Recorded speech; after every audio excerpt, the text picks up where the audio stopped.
మనతో పాటు మహబూబ్‌నగర్ ఎంపీ శ్రీనివాస్ రెడ్డి ఉన్నారు. ఒకసారి వాళ్ళని అడిగి మరిన్ని విషయాలు తెలుసుకుందాం. సార్ ఎలా జరిగింది పోలింగ్? పోలింగ్ మంచిగా జరిగింది. ఎందుకంటే అయితే కాంగ్రెస్ ప్రభుత్వం వచ్చినాక వాళ్ళు చేసిన ఏదో పథకాలున్నాయో వాటి ఎన్ని ఒకటి కూడా దాన్ని నెరవేర్చడం లేదు. అందుకొరకు దాని ప్రభావం వల్ల గత ప్రభుత్వం కేసీఆర్ గారి యొక్క ఫలితాలను జనాలు చాలా అనుభవించి లబ్ధి పొందిండ్రు. దాని ప్రకారము మళ్ళీ బీఆర్ఎస్కే ఓటేస్తారని మా నమ్మకం ఉంది. అంటే మీ అదే ఫైటింగ్ ఎవరితో?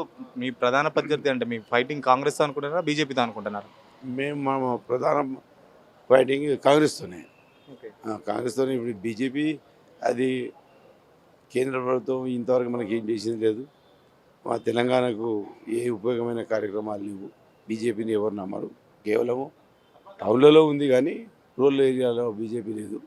ఖచ్చితంగా మేము కాంగ్రెస్ మా మధ్యలోనే ఉంటుంది. మేము ఖచ్చితంగా తక్కువ మెజారిటీతోనే గెలుస్తాం. బీజేపీ కూడా డీకే అన్న బలమైన అభ్యర్థి. మీరు అసలు బీజేపీ లేదంటున్నారు. ఎలా చూస్తున్నారు? అది ప్రజలు కదా నిర్ణయించేది ప్రజలు. కేవలం అక్షంతలు పంపించి గుళ్ళను చూపించి వాళ్ళు ఓటాడుతున్నారు. కానీ మా కేసీఆర్ గారు ఇలా దేశంలోనే రాష్ట్రాన్ని నెంబర్ స్థాయికి తెచ్చిన గొప్పతనం మనకు ఉన్నది. ఆ విధంగా ఖచ్చితంగా ఇలా ప్రజలు కేసీఆర్ గారి యొక్క పథకాలను చూసి మేము ఎలక్షన్లోపలికి వెళ్ళడం జరిగింది. ఖచ్చితంగా దానిపైన మేము ఆధారపడి ఉన్నాం. మహబూబ్‌నగర్ కూడా సీఎం సొంత జిల్లా. సీఎం కూడా చాలా స్ట్రాంగ్‌గా తీసుకున్నారు. మహబూబ్‌నగర్ కానీ, నాగర్ కర్నూల్ కానీ ఎలాగైనా గెలిపించాలని. ఓ రకంగా మీరు ఎలా చూస్తున్నారు? వాళ్ళు సొంత జిల్లా అయినా బీజేపీ కేంద్రంలో ప్రభుత్వం ఉన్నా ఈరోజు రాష్ట్రాన్ని బాగు చేసింది కేసీఆర్ గారు. కేసీఆర్ గారి యొక్క ఫలితాల వల్ల రాష్ట్రంలో ఉన్న ప్రజలందరూ ఇలా ఆర్థికంగా బాగుపడ్డారు. నీళ్ళ విషయంలో కానీ నిధులు కానీ ప్రతి ఒక్క విషయంలో ఈరోజు అన్ని రకాలుగా బాగుపడ్డారు. కేసీఆర్ గారు మళ్ళీ సీఎంగా చూడాలని అభిప్రాయపడుతున్నాను. ఆ విధంగా మళ్ళీ పార్లమెంట్ ఎలక్షన్లో ఖచ్చితంగా బీఆర్ఎస్ స్థానాలు చాలా గొప్పగా వస్తాయి. ఖచ్చితంగా మేము మళ్ళీ గెలుస్తాం. ఎన్ని స్థానాలు వస్తాయి అనుకుంటున్నారు మొత్తానికి బీఆర్ఎస్ రాష్ట్రంలో? 10 నుంచి 12 స్థానాలు వస్తాయని అనుకుంటున్నాను. అంటే యాక్చువల్గా ఇది నేషనల్కి సంబంధించిన ఎన్నికలు. మోడీ మానియా ఉంది. మీరేమో 10 నుంచి 12 వస్తున్నాయని చెప్తున్నారు. ఎలా సాధ్యం అది? మోడీ మేనియా అంటే అది భ్రమ.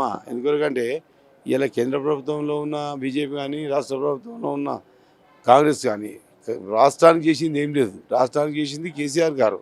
ఇలా రాష్ట్ర మంచి చెడుల గురించి కానీ రాష్ట్ర భవిష్యత్తు గురించి కానీ ఆలోచించేది కేసీఆర్ గారి యొక్క పార్టీ. ఖచ్చితంగా బీఆర్ఎస్ ఎంపీలు రాష్ట్రం యొక్క సమస్యల గురించి పోరాడేది బీఆర్ఎస్ ఎంపీలు. ఇంతవరకు ఉన్న ఎంపీలు బీజేపీ కానీ కాంగ్రెస్ కానీ వాళ్ళు ఇంతవరకు రాష్ట్రం గురించి ఏనాడు పోరాడింది లేదు. బీఆర్ఎస్ ఎంపీలే ఈ రాష్ట్రం గురించి పోరాడిండ్రు. ఖచ్చితంగా బీఆర్ఎస్ ఎంపీలు అవసరం కాబట్టి ప్రజలు కూడా ఈరోజు బీఆర్ఎస్ ప్రభుత్వం పోయింది కానీ మళ్ళీ బీఆర్ఎస్ను గెలిపించుకోవాలన్న ఆలోచనతో ఉన్నారు. రైట్. మాకు బీజేపీ ప్రత్యర్థి కాదు, కాంగ్రెస్ ప్రధాన ప్రత్యర్థి అని చెప్పేసి మహబూబ్‌నగర్ నుంచి శ్రీనివాస్ రెడ్డి చెప్తున్నారు. కెమెరా పర్సన్ మహేష్తో సురేష్, సిగ్నల్ టీవీ, తెలంగాణ భవన్ నుంచి.